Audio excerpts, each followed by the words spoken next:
Случилась у меня такая ситуация неприятная, когда я ехал с дачи, влетел в яму задним колесом, и звук начал такой, как колокольчик, идти оттуда. Я думаю, что это просто с колодок слетела пружинка, там такая стоит, и оно где-то зацепляется и трет. Но это еще не факт, это просто мои догадки. Нужно будет разобрать сейчас колесо и полностью посмотреть, потому что неприятно ехать, когда посторонний звук постоянно идет с колеса. Давайте разбирать, смотреть. Кстати, кто не видел влог дачи, обязательно перейдите на мой канал и посмотрите. Очень интересно, как там на катере катались. Я думаю, вам понравится.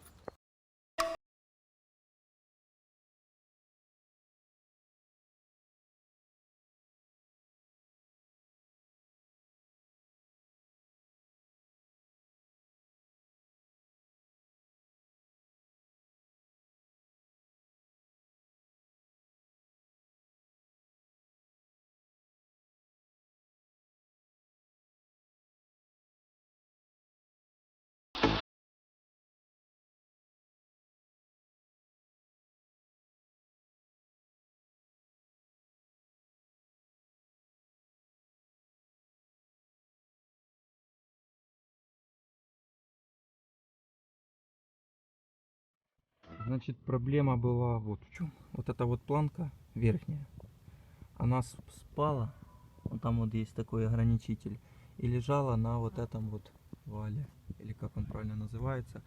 И соответственно, когда я ехал, оно полностью звенело из-за того, что планка билась. Видите, как стерлась. Кстати, необходимо уже менять будет колодки. Посмотрите, в каком они состоянии. Вот тоже выбилась с этой стороны, с этой. Ну, правда, можно, если заточить, ее еще походит она.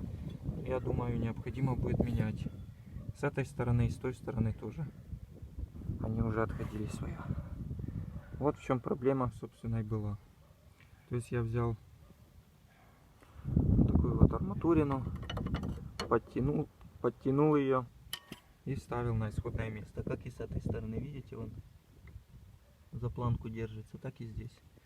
Вот такая вот проблема, друзья. Если у вас тоже свист, стук такой, как колокольчик в заднем колесе, необходимо разбирать его и полностью ставить вот эту планочку.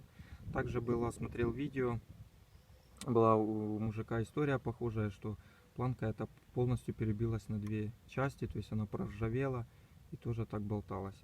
Ну вот видите, необходимо уже менять резиночку, будет немножко протекает, тоже менять. Теперь все собираем на место и ставим. Вот такая была проблема, друзья, у меня с задним колесом. Справился я сам. Буквально потратил на это все полчаса своего времени. Кому понравилось мое видео, ставьте палец вверх и подписывайтесь на канал. Смотрите мои видео.